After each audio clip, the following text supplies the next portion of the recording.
Assalamualaikum warahmatullahi wabarakatuh. Perkenalkan, nama saya Citani Septinintias, NIM 2231100055 dari kelas 6C. Di sini saya akan mengerjakan tugas mata kuliah Formulasi dan Teknologi Sediaan Steril dari Bapak Apoteker Isbiantoro SSI MKM. Steril adalah bentuk sediaan obat dalam bentuk terbagi-bagi yang bebas dari mikroorganisme hidup, termasuk sediaan steril, perpat atau sediaan parenteral atau obat suntik, perpat untuk mata, dan perpat irigasi misalnya infus.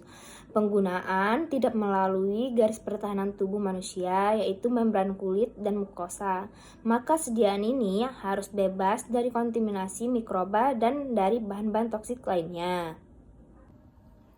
Nah, sekarang kita masuk ke dalam proses pembuatan produk steril.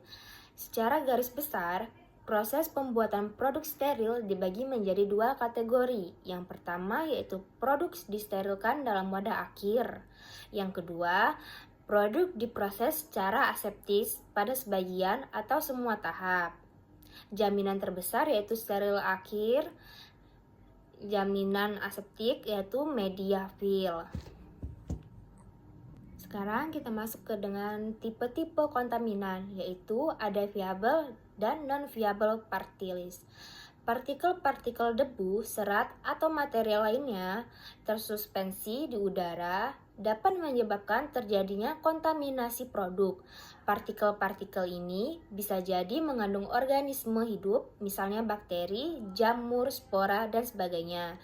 Semakin banyak partikel yang ada di udara, maka semakin rentan terjadinya kontaminasi produk.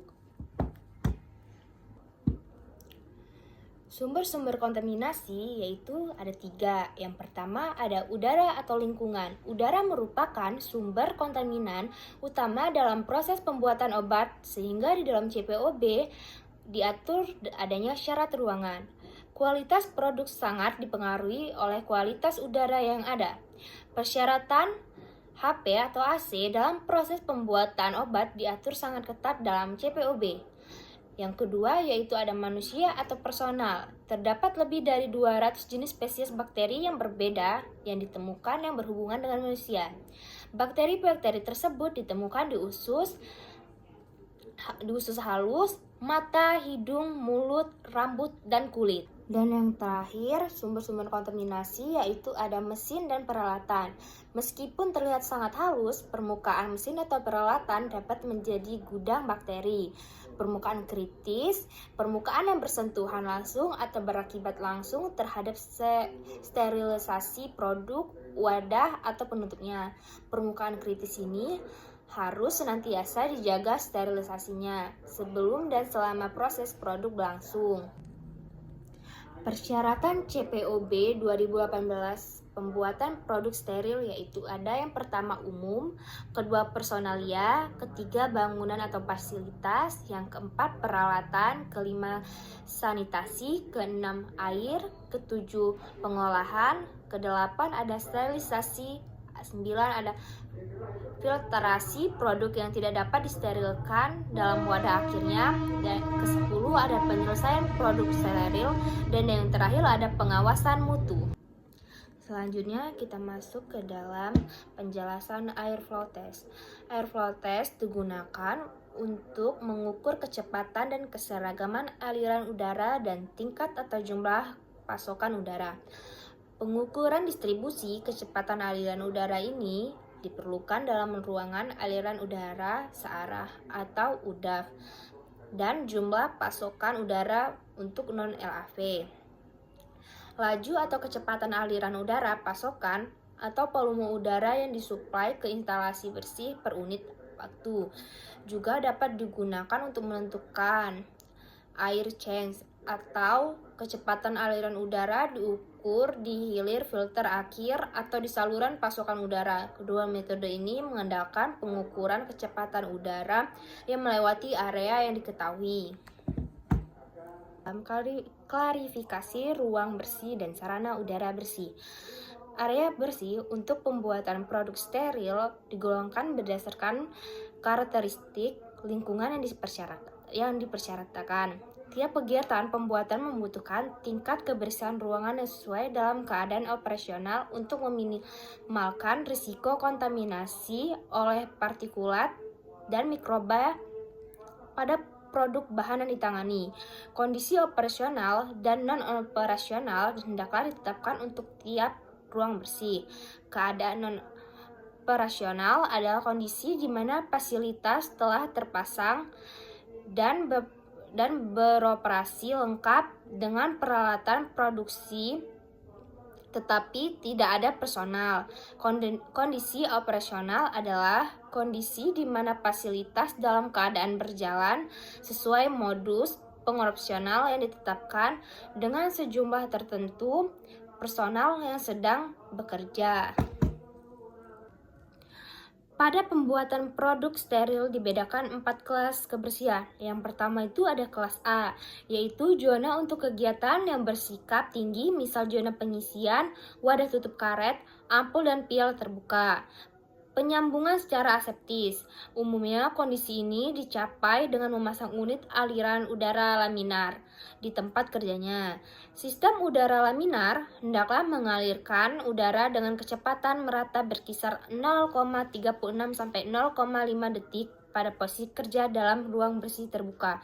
Keadaan laminar yang selalu terjaga hendaklah dibuktikan dan divalidasi. Aliran udara arah berkecepatan lebih rendah dapat digunakan pada dan kontak bersarung tangan. Yang kedua ada kelas B, yaitu untuk pembuatan dan pengisian secara aseptis. Kelas ini adalah lingkungan latar belakang untuk zona kelas A. Yang ketiga ada kelas C dan D. Area bersih untuk melakukan tahap proses pembuatan yang mengandung resiko dan resiko lebih rendah. Selanjutnya kita masuk ke materi pemantauan ruang bersih dan sarana udara bersih. Ruangan bersih dan sarana udara bersih harus dipantau secara rutin pada saat kegiatan berlangsung.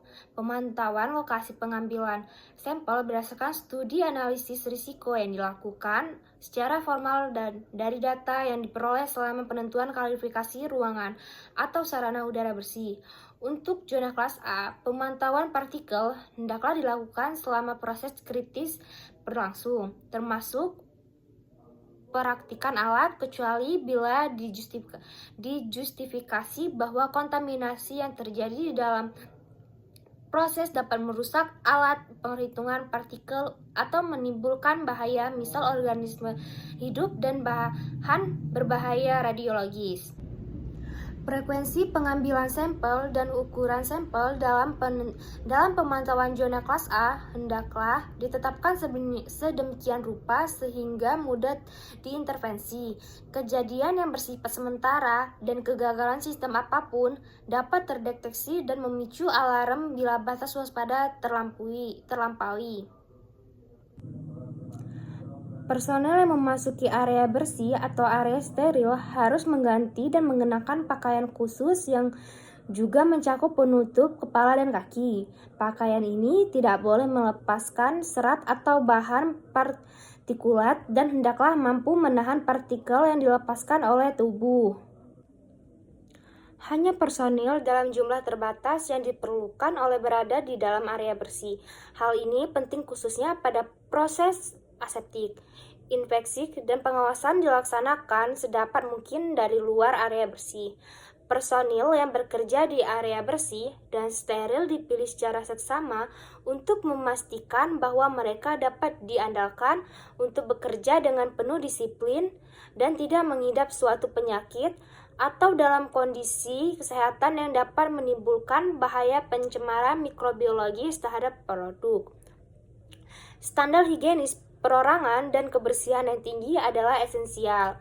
Personil yang terlibat dalam pembuatan produk steril diinstruksikan untuk melaporkan semua kondisi kesehatan yang dapat menyebabkan penyebaran cemaran. Pakaian rumah dan pakaian kerja reguler tidak boleh dibawa untuk ke dalam kamar ganti pakaian yang berhubungan dengan ruang berkelas B dan C.